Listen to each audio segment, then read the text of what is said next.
नमस्कार साथियों। कल भारत सरकार ने अनाउंसमेंट किया कि बीजिंग विंटर ओलंपिक में हम पार्टिसिपेट नहीं करेंगे। ये बहुत ही बड़ा ऐलान है। आमतौर पे भारत इस तरह का स्टैंड नहीं लेता है इंटरनेशनल एरेना में। दूसरी तरफ भारत के साथ साथ न्यूज चैनल्स में दिखाए जा रहे हैं या और जगह दिखाए जा रहे हैं कि बहुत सारे कंट्री हैं, उन्होंने भी बायकॉट किया है। तो क्या इसमें सच्चाई है? क्या भारत की वजह से दूसरे कंट्रीज पार्टिसिपेट नहीं कर रहे हैं या दूसरे कंट्री की वजह से भारत पार्टिसिपेट नहीं कर रहा है? तो आप लोगों को पता होगा कि ओलंपिक गेम्स जो होता है बहुत ही महत्वपूर्ण गेम होता है और दो तरह की ओलंपिक गेम्स होती है। पहला गेम होता है समर ओलंपिक, जिसको कि आमतौर पर हम लोग ओलंपिक बोलते हैं, और दूसरा होता है winter Olympic. Summer Olympic Tokyo में हुआ था, जहां पे हम लोगों ने बहुत सारा पदक जीता था। नीरज चोपड़ा ने गोल्ड मेडल जीता था जेवलिन थ्रो में, आप लोगों ने पढ़ा होगा या और सुना होगा। उसी तरह विंटर ओलंपिक्स भी होते हैं। 1924 से लगातार विंटर ओलंपिक्स चल रहा है और विंटर ओलंपिक्स जो स्नो पे, आइस पे, इस तरह का जो गेम है, स्कीइंग, स्केटिंग, इस तरह का गेम्स स्पॉन्सर करता है। तो अभी बीजिंग में इस साल 2022 में गेम होना है और बहुत से कंट्री ने इस पे ऑब्जेक्शन लगा दिया है, कोविड के कारण से नहीं, लेकिन अलग अलग रीजन है। तो पहली बात कि भारत ने इस पर ऑब्जेक्शन क्यों लगाया, भारत ने बाइकॉट क्यों किया, इसे समझना होगा। तो भारत ने इसे बाइकॉट एक रीजन के लिए किया गया है कि 2022 में आप लोगों को याद होगा कि गलवान में भारत और चीन के सैनिक आमने सामने आ गए थे। ठीक है, उनमें हमारे बहुत सारे जो सोल्जर्स हैं वो शहीद भी हुए हैं। तो वो क्राइसिस में जो एक आर्मी ऑफिसर, आर्मी कमांडर था, वो जो इन्वॉल्व था, उस व्यक्ति को टॉर्च बियरर रख दिया। 1200 टोटल लोग टॉर्च बियरर के रूप में थे, उसमें से उस व्यक्ति को भी चुना गया। याद रखिए, उस व्यक्ति को चुना गया, उसके पीछे एक स्पेशल मोटिव है, वो मोटिव भी मैं आपको बताऊंगा। तो उस ऑफिसर का नाम था क्वी फेबियो।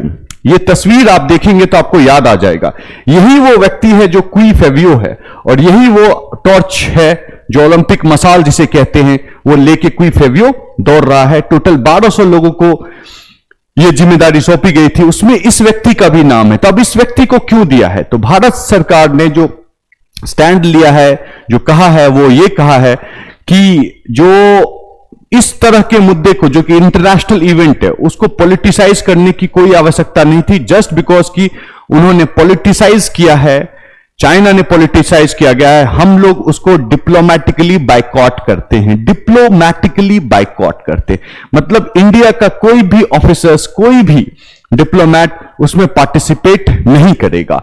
साथ ही साथ दूरदर्शन को भी अपना ओपनिंग सेरेमनी और जो एंडिंग सेरेमनी होता है वो लाइव टेलीकास्ट करना था, उन्होंने भी कहा कि हम नहीं करेंगे। ठीक है, तो कोई भी ऑफिसर नहीं जाएगा। लेकिन भारत का जो प्लेयर है, वैसे एकमात्र पार्टिसिपेशन ही हो रहा है, आरिफ खान नाम के व्यक्ति हैं, स्कीइंग करते हैं, एक ही मात्र लोग पार्टिसिपेट कर रहे हैं, लेकिन प्लेयर इंडिविजुअली जा सकता है, भारत का बैनर लेके नहीं जाएगा। ठीक है, तो इसे बैन किया गया है इन दैट सेंस। अब यह समझना है कि गलवान क्राइसिस, गलवान के बारे में आप लोग जानते होंगे। तो गलवान क्राइसिस में यह तस्वीर गलवान की ही है। यह रिवर जो है गलवान रिवर है, जहां पे कि लड़ाई हुआ और हमारे 20 लोग शहीद हो गए, हमारे 20 लोग शहीद हो गए। और गलवान जो लोकेटेड है, आप इसमें मैप में देख सकते हैं, लाइन ऑफ एक्चुअल कंट्रोल है। इस साइड चाइना ने हमारा गलत तरीके से ऑक्यूपाई कर लिया है। ठीक है, तो ये बहुत दिन से 1962 से उनके पास पोजीशन है। ये लाइन है जो कंट्रोल का लाइन है और ये जो जगह है गलवान है। और मैं बता दूं, चाइना ने बोला है, चाइना ने कहा कि हमारे सिर्फ 4 सोल्जर्स मारे गए हैं, जबकि भारत के 20 सोल्जर्स मारे गए हैं।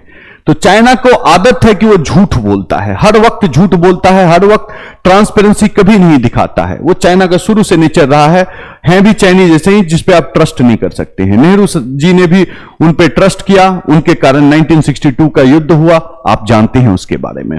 और गलवान क्राइसिस में चाइना ने तो कहा 4, लेकिन इंटरनेशनल मीडिया ने क्या कहा वो आप जानिए। तो जो ऑस्ट्रेलियन मीडिया है, उन्होंने कहा कि टोटल 38 चाइनीज सोल्जर का डेथ हुआ था। ठीक है, और रशियन मीडिया ने क्या कहा कि 42 चाइनीज सोल्जर का डेथ हुआ था उस युद्ध में।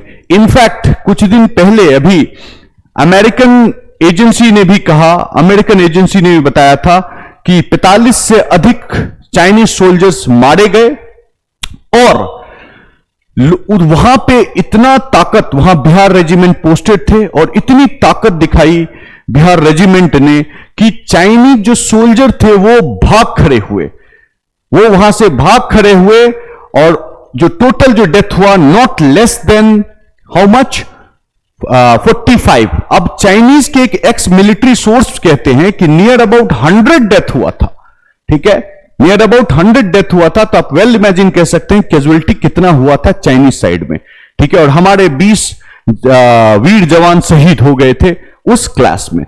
अब एक चीज बताता हूं कि आमतौर पे चाइनीज मीडिया या चाइनीज पॉलिटिशियन, स्पोक्स पर्सन या इस तरह की कोई भी एजेंसी है, वो इंडिया चाइना के बारे में ज्यादा बात नहीं करते थे, 1962 युद्ध के बारे में बात नहीं करते थे।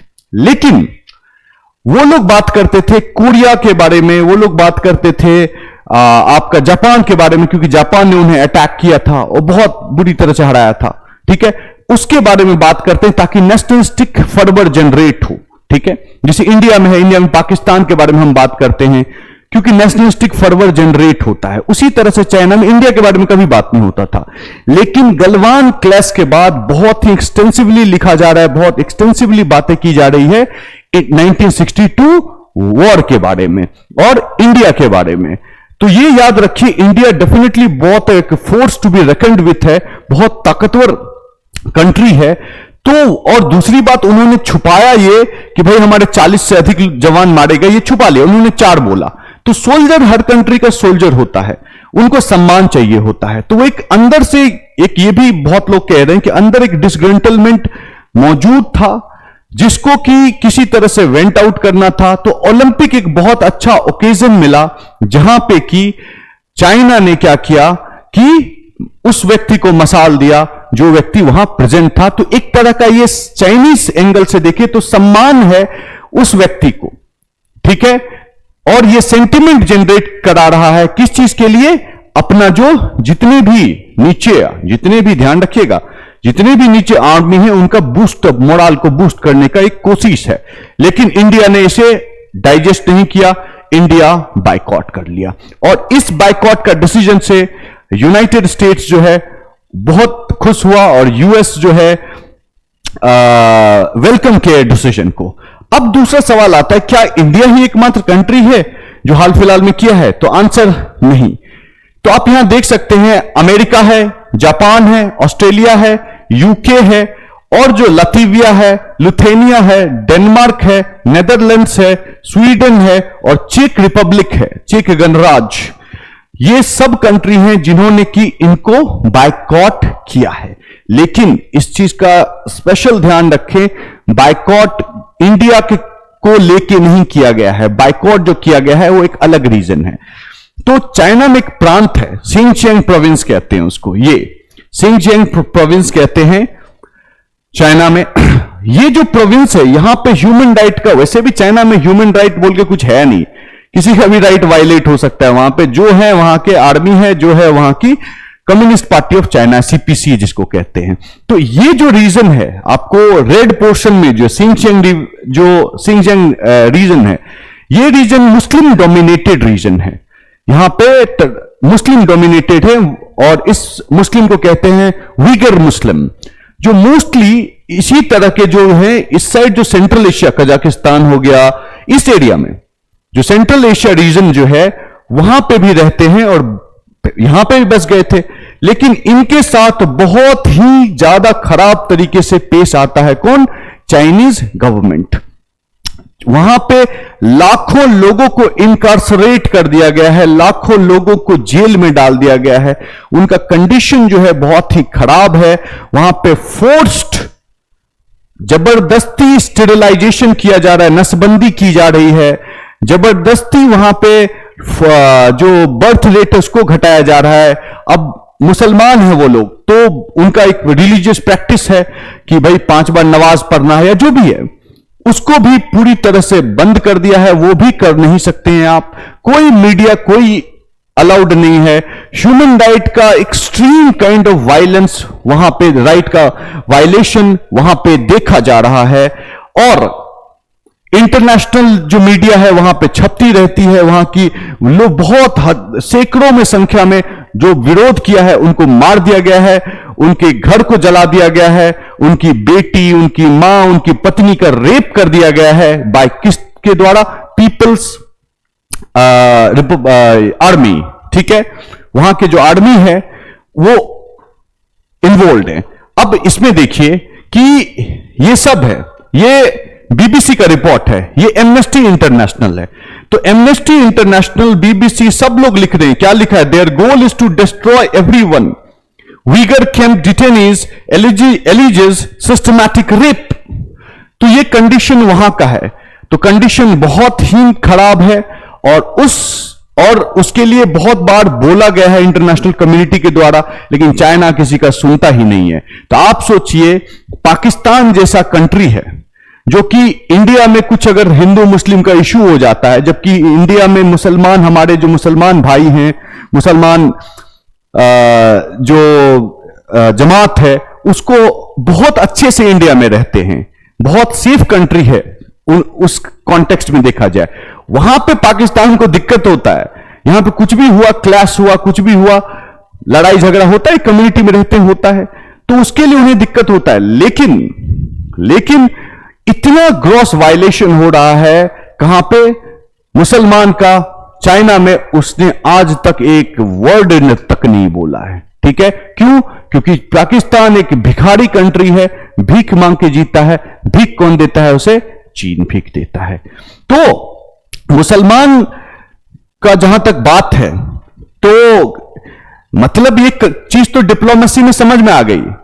तो लोग किसी भी चीज को, चाहे मुद्दा रिलीजियस, कॉमन रिलीजन का मुद्दा हो या कोई भी हो, साथ में नहीं आते हैं अगर उनका इमीडिएट इंटरेस्ट फुलफिल होता है। तो दूसरी चीज कि भारत ने ये बाइकॉट किया है गलवान को लेके, लेकिन ये एक मैसेज भेजता है पर्टिकुलरली क्वाड कंट्री को, ठीक है। क्वाड कंट्री कौन है? इंडिया हो गया, ऑस्ट्रेलिया हो गया, यूएस हो गया, जापान हो गया, ठीक है। ये कंट्री को कि भाई हम लोगों में एक जुटता है और एक सर्टेन अलायंस बन रहा है, जो डेमोक्रेसी का, जो डेमोक्रेटिक कंट्री है उनका अलायंस बन रहा है अगेंस्ट चाइना, ठीक है। तो ये पूरी कहानी थी, पूरी जानकारी थी इंडिया के बाइकॉट को लेके। अदर स्टोरीज भी हम लेके आएंगे। Thank you very much.